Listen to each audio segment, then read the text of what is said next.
হরে রাম, রাম রাম হরে হরে। আজ এই যে দেখুন বারে বারে লোডশেডিং, কারেন্ট চলে যাচ্ছে আসছে, পিছনে মায়েরা দাঁড়িয়ে আছে। মা আপনার একটু দিকে এগিয়ে আসুন, আমাদের বসার সুযোগ করে দিন। আসুন মা, বসুন। হরি বল। বহু জন্মের ভাগ্যের ফলে কৃষ্ণ কথা শ্রবণ করার সুযোগ আসে। হরি বল। আসুন মায়েরা, বসুন। তাহলে দেখুন ভগবান যা করে সব ভালোর জন্য করে তো, হ্যাঁ কি না? এই যে লোডশেডিং হচ্ছে এটা তো ভালোর জন্য নাকি?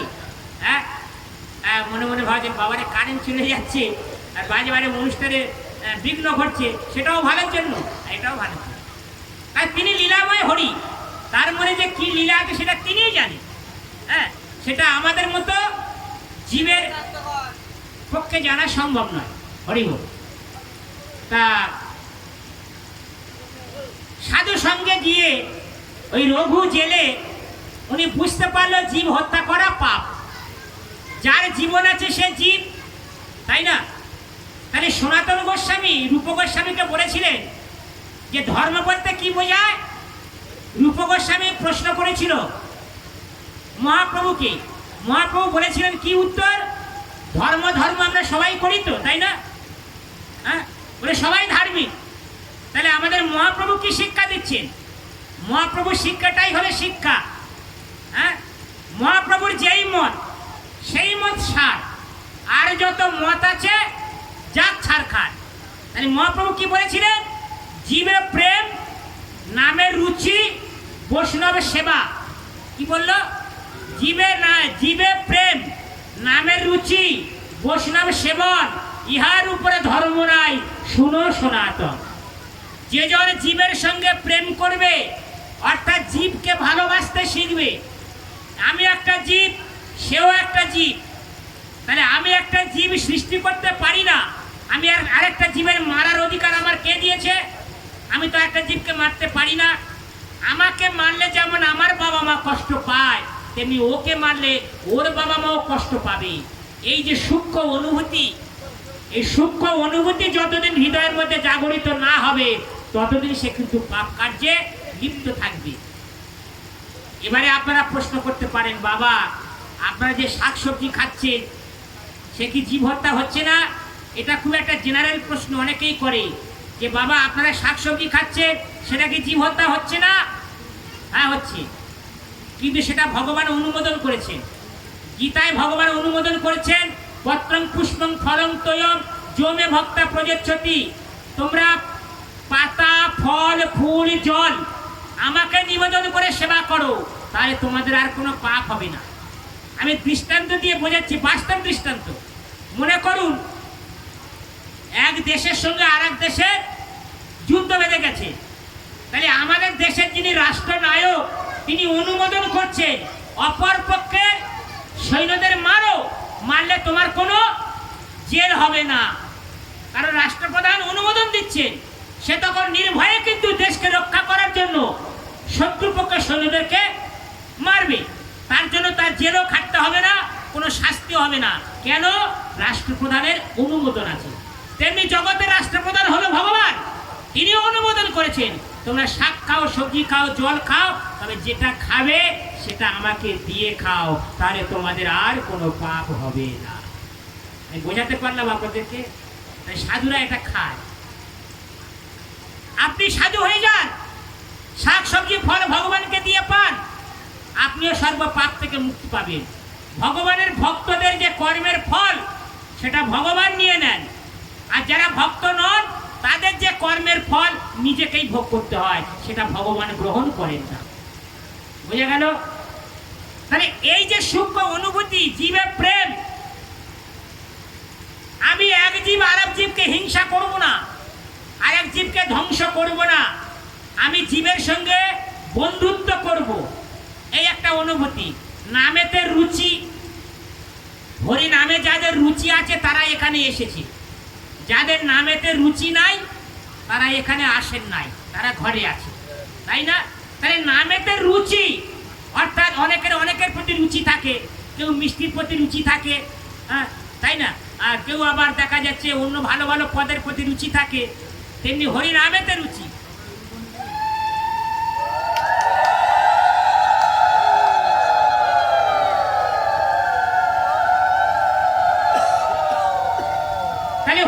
রুচি যাদের আছে তারা এসে, তাহলে জীবে প্রেমে নামে রুচি আর বৈষ্ণবে সেবা, এখানে বৈষ্ণবদের সেবা চলছে, তাই না? ভগবানের ভক্তদের সেবা চলছে, এবার সেই সঙ্গে সাধারণ মানুষ তারা অক্লান্ত পরিশ্রম করে সহযোগিতা করছেন, তাঁরাও সেবা পাচ্ছেন, মানে ভগবানের প্রসাদ পাচ্ছেন। তাহলে এই যে ধর্মটা এখানে চলছে, মহাপ্রভু বলছেন এটাই ধর্ম। মানে ধর্মকে ছোঁয়া যায় না, ধর্মকে দেখা যায় না, ধর্মকে অনুভব করতে হয়। সেই জন্য ভগবান বলেছেন ধর্ম তুই সাক্ষাৎ ভগবত প্রণীতম, ধর্ম কোনো মেকি নয়, ধর্মকে হৃদয় দিয়ে গ্রহণ করতে হয়। ধর্মকে যে হৃদয় দিয়ে গ্রহণ করবে তিনি ভগবানের ভক্ত হয়ে যাবে।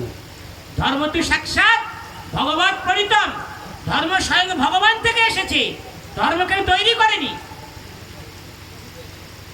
তাহলে এই তিনটে কর্ম যিনি করবেন তিনি হলেন ধার্মিক। এই তিনটে কর্ম যিনি করবেন না তাকে ধার্মিক বলে অন্তত বৈষ্ণব জগতে গ্রহণ করবে না। তাহলে এইরকম ধর্মের কথা রঘু তিনি শুনেছেন, তিনি শুনে কি করছেন, নদীতে জাল ফেলতে যাওয়া বন্ধ করে দিয়েছে। সে আর জাল ফেলতে যায় না, হ্যাঁ, আর জাল ফেলতে যাচ্ছে না মানে তারা মানে ইনকাম হচ্ছে না, সংসার কি করে চলবে? এখন তার স্ত্রী তার মা বলছে, হ্যাঁ রে বাবা রঘু, এই তুই জাল ফেলতে যাস না, এই সংসার চলবে কি করে? হ্যাঁ, বলছে মা আমি ওই পাড়ায় এই ভাগবত কথা শুনতে গিয়ে এক সাধুর মুখে শুনলাম জীব হত্যা করা মহাপাপ। মা গো, জীবনে কত মাছ হত্যা করেছি মা, মানে কত জীব হত্যা করেছি, আমার কত পাপ হয়েছে মা, আমি আর মাছ ধরতেও যাব না আর জীব হত্যাও করবো না। হরি বল হরি বল।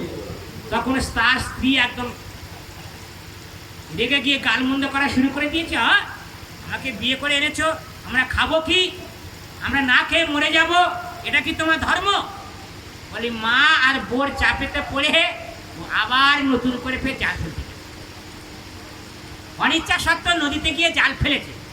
এখন সেই জাল ফেলেছে, জালে একটা বড় মাছ ধরা পড়েছে, বড় একটা মাছ। এখন মাছটা টেনে তুলেছে, মাছটা টেনে তোলার পরে এবার মনে মনে চিন্তা করছে, হে ভগবান, তুমি তো নিজে শাস্ত্রে বলেছো, হ্যাঁ নিজে তুমি মৎস্য রূপ ধারণ করেছিলে, তাই না?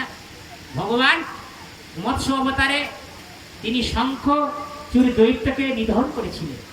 হে ভগবান, তুমি মৎস্য অবতার ধারণ করেছিলে, তার মানে মাছের যে দেহ এটা তোমার দেহ, তুমি স্বয়ং মৎস্য রূপে অবতরণ করেছিলে, তাহলে আমি কেমন করে তোমায় মারি?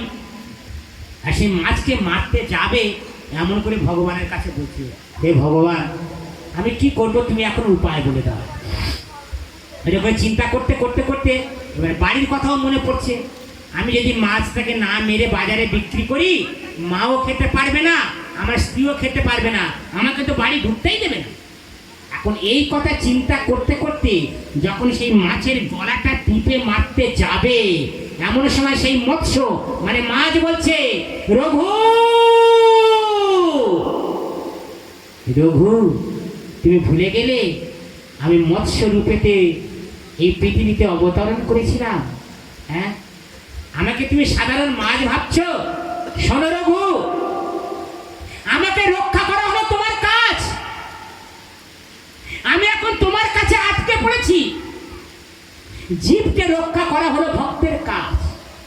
তুমি না সাধু হয়েছো, তুমি সাধু হয়ে কি করে আমার মতো একটা জীবকে হত্যা করছো? আমি তোমার কাছে শরণাগত, তুমি আমাকে রক্ষা করো, তুমি আমাকে রক্ষা করো, তুমি আমায় রক্ষা করো।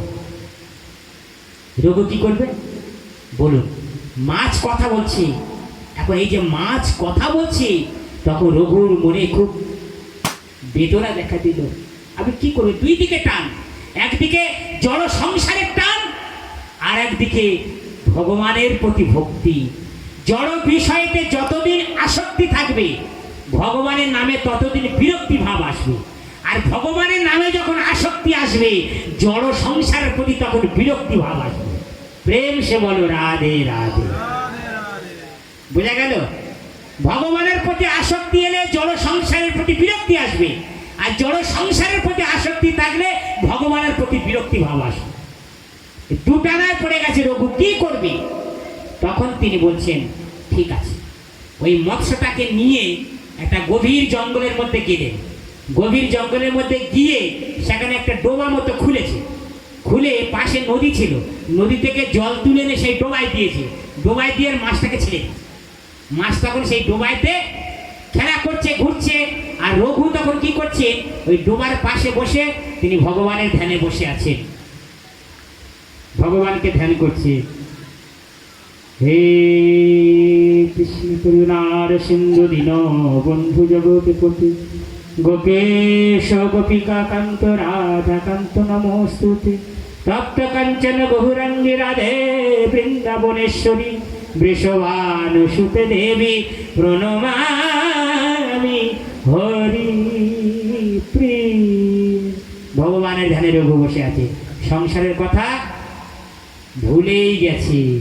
একদিন গেল, দুদিন গেল, 3 দিন গেল, এখন ভগবানের ধ্যানে বসে আছে রঘু, আর মাছ নিয়ে ডোবাইতে খেলে বেড়াচ্ছে। জগৎপতি জগন্নাথ মনে মনে চিন্তা করছে, আমার ভক্ত 3 দিন ধরে আমার ধ্যানে বসে আছে। দেখেন, ভক্ত যদি ভগবানের ডাকে না, ভগবান আর গোলকে থাকতে পারে না, তিনি গোলক ত্যাগ করে ভূলোকে নেমে আসে। হ্যাঁ, শুধু আমাদের একটু ডাকতে হবে। আমরা যেমন অন্য 5 জনের কথা চিন্তা করি না, তাই না? আমি চলে গেলে আমার ছেলের কি হবে, আমি মরে গেলে আমার মেয়েটার কি হবে। হ্যাঁ, যতদিন সংসারের মধ্যে আছে ততদিন যেন আমার আমার আমার আমার করে। ওমা, যেদিন চলে যাবেন সঙ্গে করে নিয়ে যাবেন তো, ওগুলো সঙ্গে যাবে তো যেগুলোকে আঁকড়াবার জন্য ভগবানকে ভুলে আছেন? বলুন, যদি ওগুলো আপনার সঙ্গে যায় তাহলে আঁকড়ে ধরে থাকুন। ওগুলো হলো অনিত্য বস্তু, ওগুলো আপনাকে মায়াতে ডুবিয়ে রাখবে। আর যেটা নিত্য বস্তু, ভগবানের সেবা, চিন্ময় বস্তু ভগবানের সেবা, সেটাকে আমরা সবাই ভুলে যাচ্ছি, তাই না? রঘু 3 দিন ধরে আমার ধ্যানে বসে আছে। ভগবান আমি, ভক্ত আছে অভুক্ত। জগতে সবাই তো বলে আমি ভক্ত, তিনি ভগবান, তাই না? ভক্ত আমার মাতা পিতা, ভক্ত আমার গুরু, ভক্ত আমার নাম রেখেছে বাঞ্ছা কল্পতরু। ভক্ত আমায় সেবা দিলে আমি সেবা পাই, ভক্ত সেবা নাহি দিলে সেদিন কি হয়, উপবাসে যায়। দেখুন ভগবান ভক্তের কাছে কত কাঙাল, ভক্তের হাতে খাওয়ার জন্য কত কাঙাল। ভক্ত যদি আমার সেবা দেয় সেদিন আমার সেবা হয়, ভক্ত যদি সেবা দেয় না সেদিন আমার উপবাসে থাকতে হয়। এই হলো ভগবান। তিনি বলছেন আমার ভক্ত 3 দিন অভুক্ত হয়ে আমার ধ্যানে বসে আছে। আমি যদি আমার ভক্তকে রক্ষা না করি তাহলে জগতে কেউ আমার আর ভগবান বলবে? হ্যাঁ, কেউ আমাকে বলবে ভক্তা যিনি ভগবান? তাই ভগবান জগন্নাথদেব কি করলেন, তিনি একটা বৃদ্ধ ব্রাহ্মণের বেশ ধারণ করে, বৃদ্ধ লাঠি ঠুকতে ঠুকতে ঠুকতে এসে রঘুর কাছে বলছে, ও বাবা রঘু, তুমি কি করছো বাবা? কে? আরে আমি একজন ব্রাহ্মণ। আরে ব্রাহ্মণ মশাই, দেখো না দেখো না, আমি এই নদী থেকে একটা বড় মাছ ধরেছি, সেই মাছটা কথা বলছি। আচ্ছা, যে মাছটা মানুষের মতো কথা বলছে তাকে মারি কি করে বলো? তাই মাছটাকে না মেরে ওই একটা ডোবা করে ওকে জল দিয়ে ওকে বাঁচিয়ে রেখেছি। আর আমি ধ্যানে বসে আছি কেন জানো? আমি ভগবানকে যতদিন না দর্শন পাবো আমি এই ধ্যান ছেড়ে কোথাও যাব না। ভগবান যতদিন না আমার দেখা দেবে ততদিন এই পঞ্চকুল ছেড়ে আমি ঘিরে ফিরে যাব না। হরি বল, কত বড় প্রতিজ্ঞা দেখো। এখন ভগবান ব্রাহ্মণ বেশি বলছে, আরে বাবা, ভক্তকে পরীক্ষা করছে, তুই এর উপর ধ্যানে করে বসে থাকলে কি ভগবানকে পাবি নাকি? যা যা যা, ঘরে যা, এসব কাজ করতে হবে না, ঘরে যা বাবা, ঘরে যা। ঘরে গিয়ে দেখ তোর স্ত্রী তোর মা কেমন আছে, তারা না খেয়ে হয়তো মরে যাচ্ছে, যা যা ঘরে যা। ভগবানের পরীক্ষা, ভগবান পরীক্ষা নেবে না শুদ্ধ ভক্তে? হ্যাঁ, ও মা, কাঁসার দোকানে জানতো, স্বর্ণকারে কাজে স্বর্ণকারে কাজে জানতো, স্বর্ণকারে মনে করেন আপনি একটা গলার হার বানাবেন সোনা, সোনা দিয়ে, তা আপনি একটা কিছু নিয়ে গেছেন, তা স্বর্ণকার পরীক্ষা করবে না আসল সোনা কি নকল সোনা? কিসে পরীক্ষা করেন বলুন তো? কোষ্ঠী পাথরে, কোষ্ঠী পাথরে ঘষে ঘষে পরীক্ষা করে এটা আসল সোনা কি নকল সোনা। ভগবান তেমনি তার ভক্তকে পরীক্ষা করে, কি দিয়ে পরীক্ষা করে? জ্বালা, যন্ত্রণা, দুঃখ, এগুলো দিয়ে ভগবান পরীক্ষা করে নেয় আমার আসল ভক্ত, আমার নকল ভক্ত। হ্যাঁ, দুদিন হরি ভজন করছে, একটু শরীর খারাপ করেছে, দূর বাবা, আমরা জানি ভগবানের ভজন করলে শরীর ভালো থাকে, এই শরীর খারাপ করেছে না। শাকসবজি খেলে শরীর খারাপ করবে বাবা, ভিটামিন হচ্ছে ওই সবগুলো খেলে শরীরে মানে ভিটামিন থাকবে, অনেক দিন বাঁচা যাবে। আমি তাদের উদ্দেশ্যে বলি, আচ্ছা ভিটামিন যদি এত থাকলো বাবা, তাহলে প্রত্যেকের ঘরেতে কেন ডাক্তার বাঁধা আছে? হসপিটালে যান, ডাক্তারখানায় যান, কাদের লাইন বেশি? সাধুদের না অসাধুদের? হ্যাঁ, ভালো মন্দ খাচ্ছ, ভিটামিন শরীরে আছে, তাই ডাক্তারখানায় কেন যাচ্ছ? বলো সাধুরা ডাক্তারখানায় যান। হ্যাঁ, জড় জগতে বেঁচে থাকলে অসুখ করবে, সকলার করবে, কে সাধু কে অসাধু তা না, জগতে সকলের রক্ষা করবে। কিন্তু যিনি ভগবানের ভক্ত তার একটা ভরসা আছে, কি না ভগবান আমার মাথার উপরে আছে, তিনি আমাকে রক্ষা করবেন। হরি বল, হরি বল। সেই জন্য ছাতার মতো ভগবান আছে। তাই রঘু বলছে না আপনি এখান থেকে সরে যান, আমি যতদিন না জগন্নাথের দর্শন পাবো আমি ঘরে ফিরে যাব না, দৃঢ় প্রতিজ্ঞা করে বসে আছে। আর ভগবান মনে মনে চিন্তা করছে, বাবা এ তো দৃঢ় প্রতিজ্ঞা করেছে, তার মানে আসল ভক্ত, তাই না? এ তো নকল ভক্ত নয়, এ পরীক্ষায় পাশ করেছে। তখন কি করলেন? শঙ্খ চক্র গদা পদ্মধারী নারায়ণ, চতুর্ভুজ নারায়ণ, হ্যাঁ তিনি তো জগন্নাথ নাকি?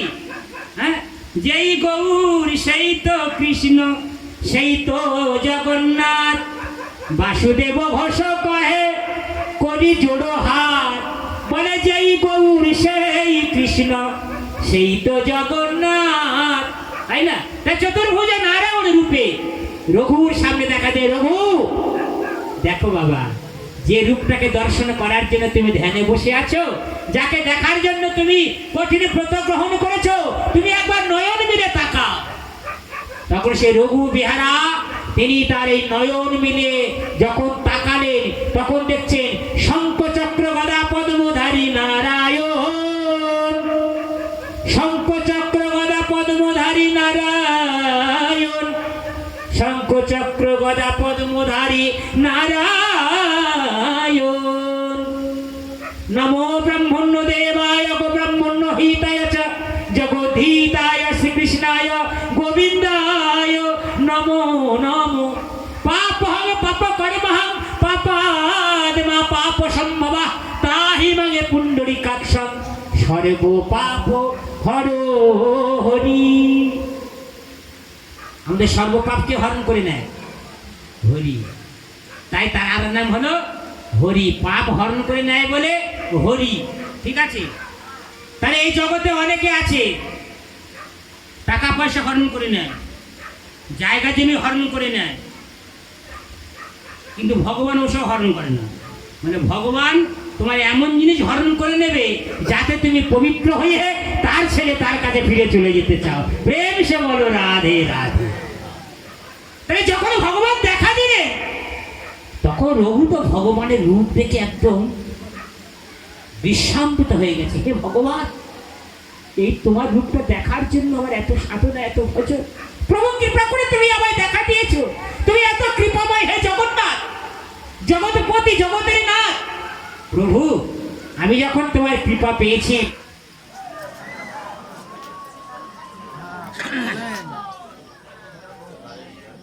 কারেন্ট ছেলে কেন বলে